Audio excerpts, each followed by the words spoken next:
Chairman Collins, are we waiting on, do you have somebody we're waiting on? Oh, just one, okay, sounds good, all right. Well then, in that case, I will call the meeting of the House Regulatory Subcommittee of Regulated Industries to order. I want to thank the members of the committee for being here, and again, thank our Vice Chair, Representative Smith, and members of our audience as well. We'll be, today on our agenda, we have House Bill 364. We'll be working off of LC 392827. At this time, I'll ask the author of the bill, Chairman Collins, to present the bill. Thank you very much for the opportunity to present this very simple piece of legislation to you today.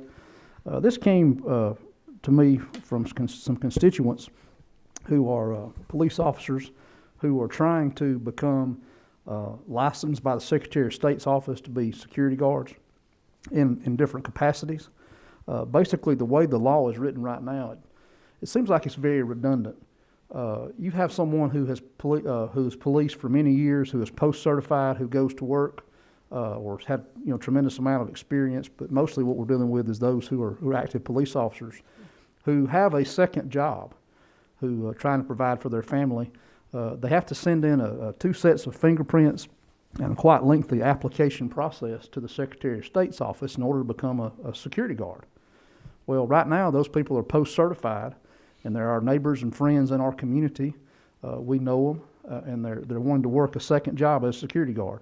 So all this bill is doing is just changing what's required by the Secretary of State's office and putting it into code that just says, the Georgia Peace Officer Standards and Training Council, if they have certified someone as post-certified, they do not have to require that set of fingerprints. I have two members of my community who are here today that would like to give some testimony and testify some of the specific instances. But what this is going to do is just kind of streamline that process for our peace officers. If I could. Yes, please. Okay. Mr. Christian, if y'all want to come up, and Mr. Tobley. Thank you. And if you'll introduce yourself, please. Yes, I'm Brian Christian. I work for Carroll County Sheriff's Office. I'm a drug investigator there.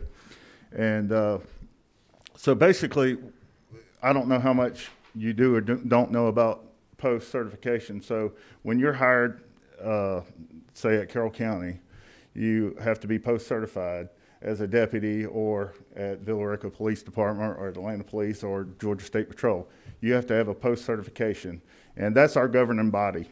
And so you have to have fingerprints on file at your agency and within good standing of post to be an officer at any agency in the state of Georgia. And post has the highest revocation rate in the in the United States. So they're really, really, really, really strict on us. And so to be working off duty, you have to go through basically the same thing as you would as post. It's really redundant. We already have a governing body, and I didn't think it would be necessary for us to have another governing body in the Secretary of State's office. But yes, we want to be working off duty and in the capacity for security, but so for instance, we had one of our investigators and my sergeant went last week to the UPS store where we have to do this fingerprinting. So he goes down to Noonan, or both of them do, Ryan Taylor and Shane Spradlin. They go to Noonan to do the fingerprints that's required by the Secretary of State's office, and they said, well, we don't know how to work the machine. You're going to have to do it yourself. Mm-hmm. And so thank God they had the same machine that we use at our jail so that those two could do it. And they, roll their fingerprints, and then they send them off to whoever they send them off to. But the people at UPS store didn't even know how to do it. And that's where you have to do it is at the UPS store designated by the Secretary of State's office, when you could just walk over to our jail and do it there. But that's not how they require it. They require you to go to their place, and they make whatever money they make, which is fine. That's not a big deal. Everybody's got to make money.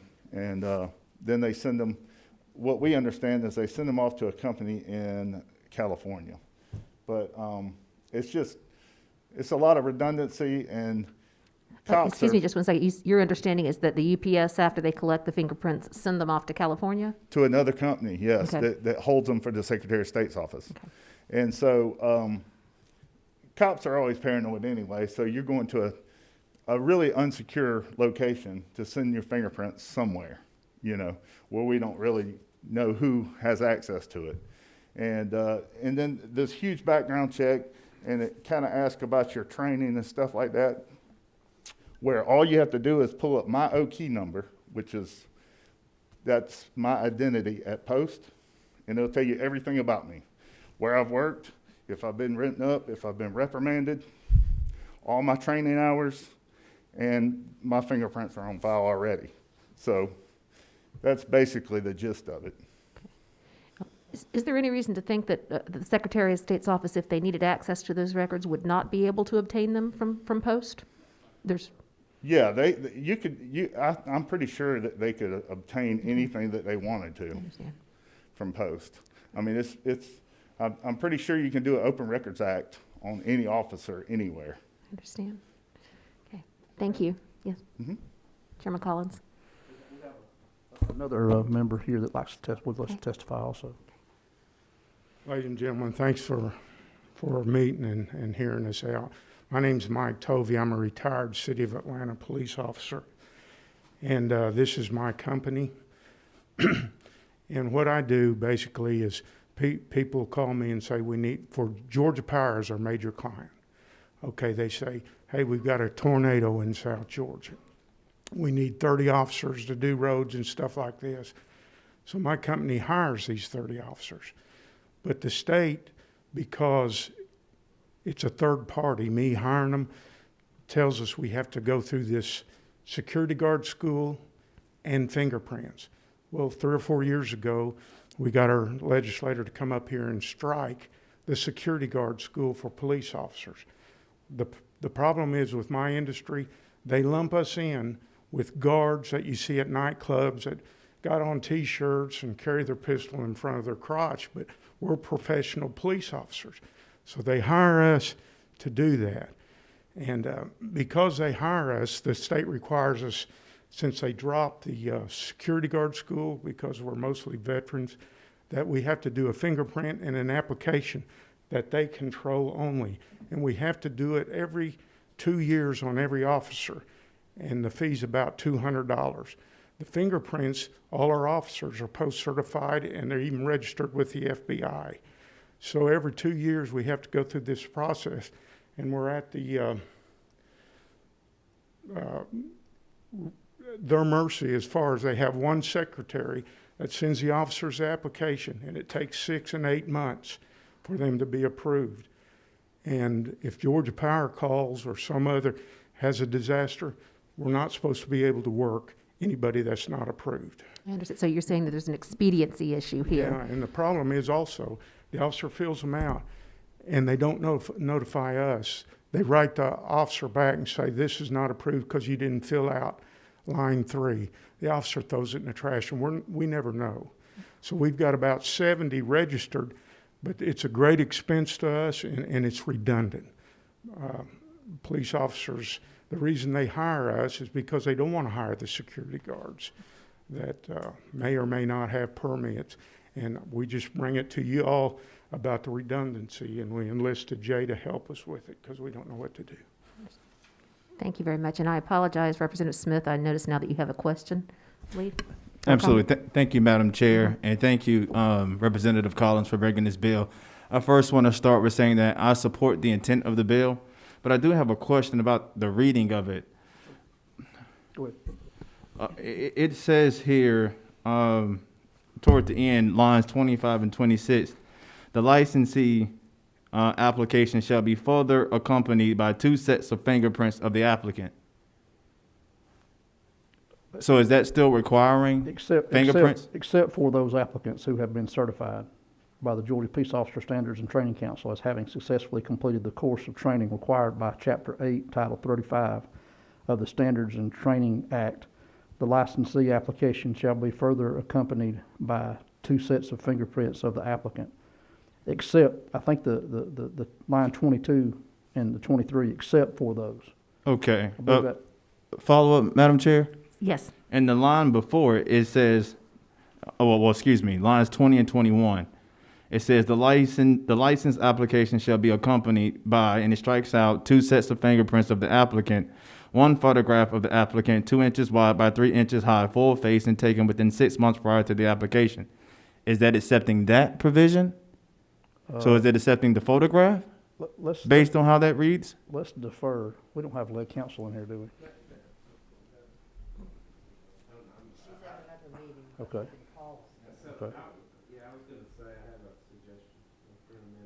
Okay. Also, one more thing for us to take a look at, Madam Chair. Yes.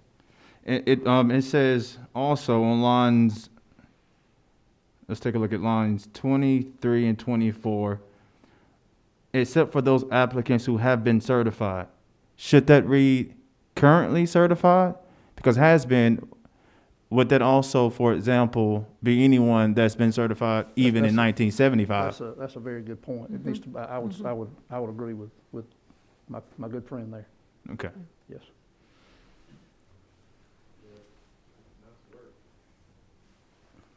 Okay. Try my best. Yes, I see. And then we have, I believe, Representative Jackson. Thank you, Madam Chair. And my good friend, Representative Smith, definitely touched on 2 of the points that I was going to make. But Yes. I appreciate this bill, and as a retiree from the military, I guess my only question is, when I think about duplication, Madam Chair, what if the GPO ever changed their standards, right? And so I think that's the reason why we do have some duplication. I mean, one of the things that we always had in the military was duplication on top of duplication, because we never knew Right. if someone's standard operating procedures would change. At least we wanted to make sure that the public was always going to be safe, Right. and that we had a process in place to make sure those who was going to render public safety went through a process, because not all, as you know, Representative Collins, that not all processes are created equal. I mean, right. the state capitol police go through a process and training, may be very different than Atlanta Police Department, may be very different than someone that goes through training down in Valdosta. And so I get the point about duplication, but as it was already mentioned by Representative Smith, by striking out 2021, that could position us, if ever GPO ever changed their SOP, at least by having 2021 still in place, that would still ensure public safety, regardless, however, the individual may come through and become a security officer, or et cetera. Well, Representative, I can certainly understand your perspective and where you're coming from there. But again, I would just have to divert back to some previous comments. The post certification, if anything, and I certainly think you would probably agree with me on this statement.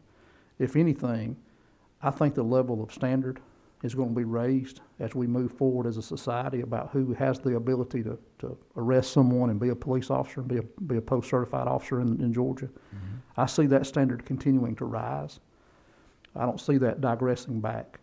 And if it's the safety that safety aspect of what we're looking at doing here, I certainly have more confidence in post to make sure that they're certifying officers that are the best and the brightest and best players, if you will. I have more confidence in them than I have in the Secretary of State's office as to weed out.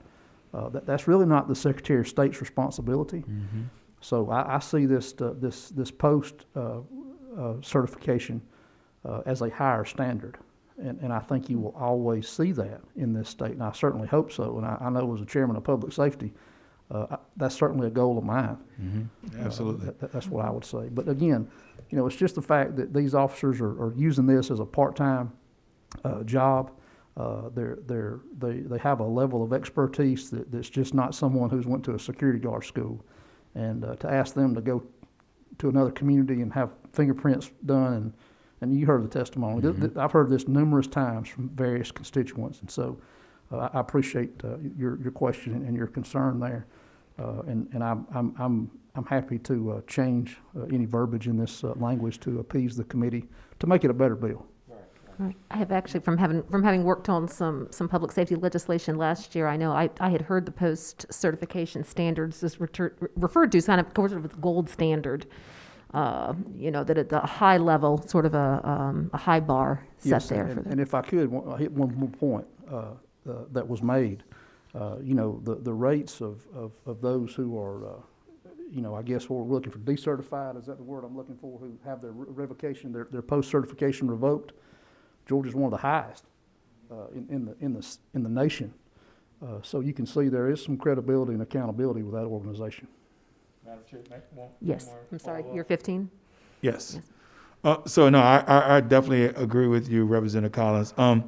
And because of the testimony, when is it better? Because I would hate for our fingerprint system to go through California, right? I can see where the delay.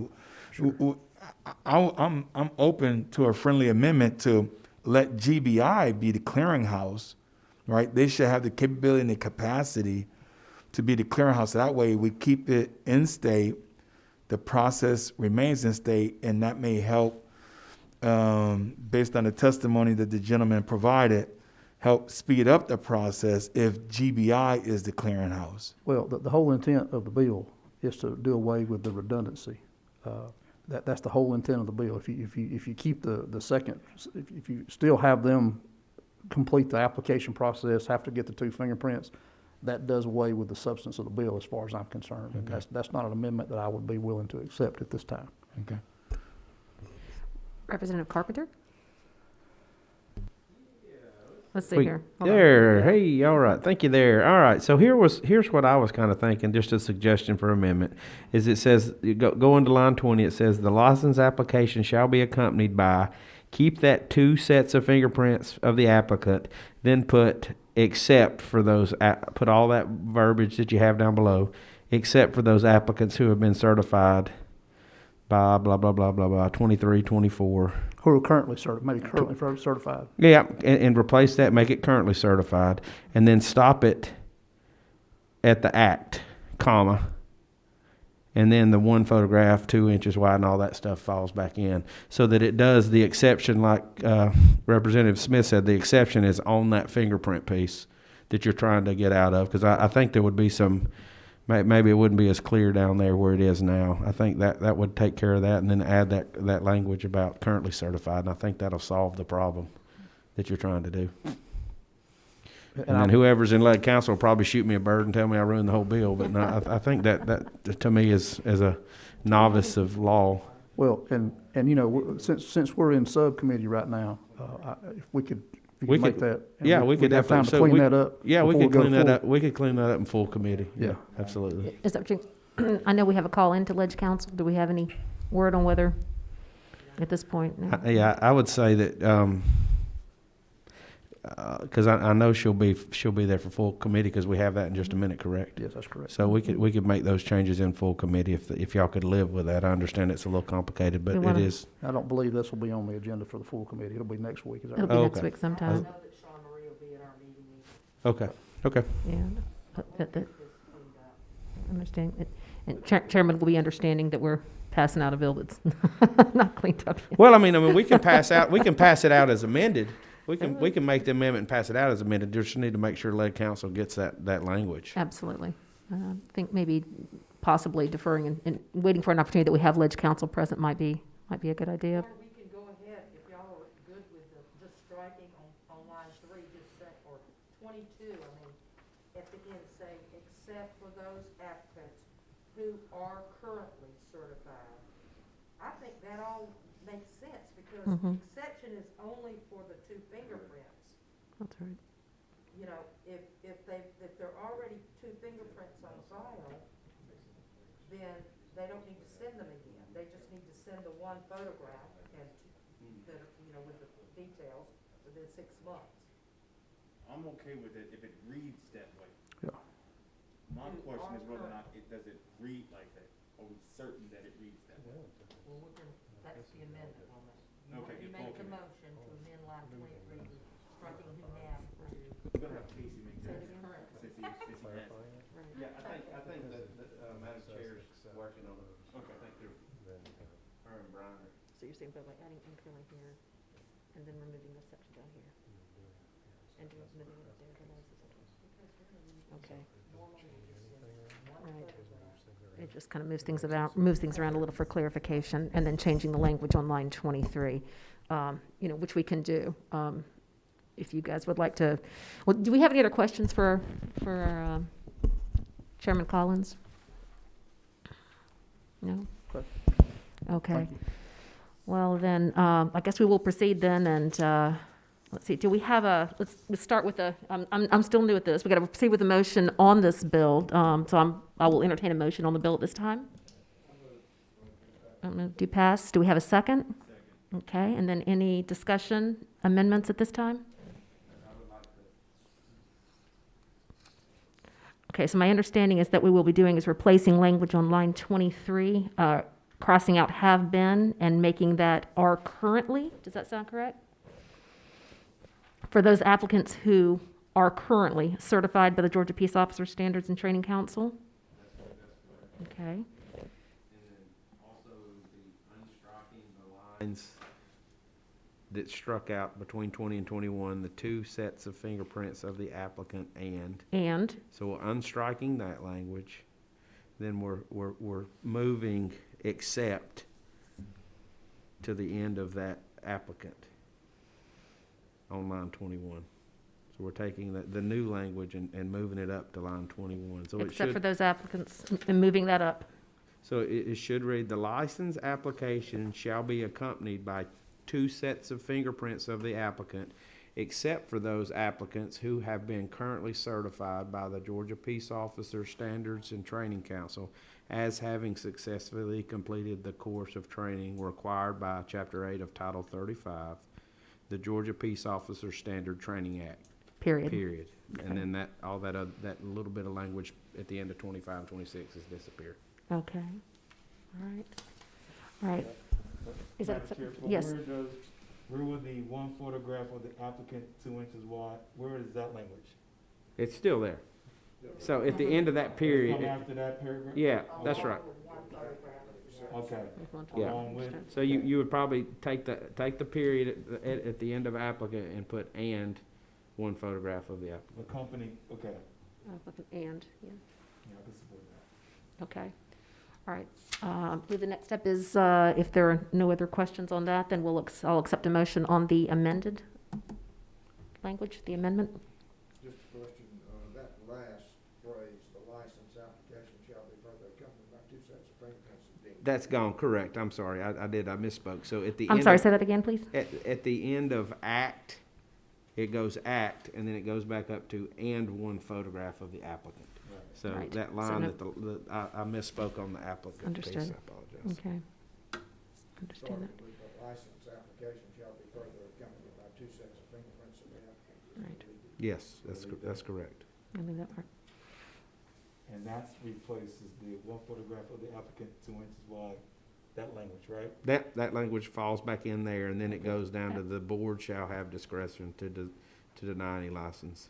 Right. And I'll get this cleaned up and we'll get it sent back out today to y'all before our next committee. Thank you. For this subcommittee to review again Okay. and approve. Okay. So I believe at this time I'll entertain a motion. Motion to approve. Do I have a second? Second. All those in favor of the amended? Aye. Aye. All those opposed? Okay. And then now at this time, I'll accept a motion on the amended version of the bill of HB. Thank you. Do I have a second? Second. Okay. All those in favor, say aye. Aye. All those opposed? Okay. All right. Thank you very much, Chairman Collins. And we stand adjourned. Thank you very much, folks, for entertaining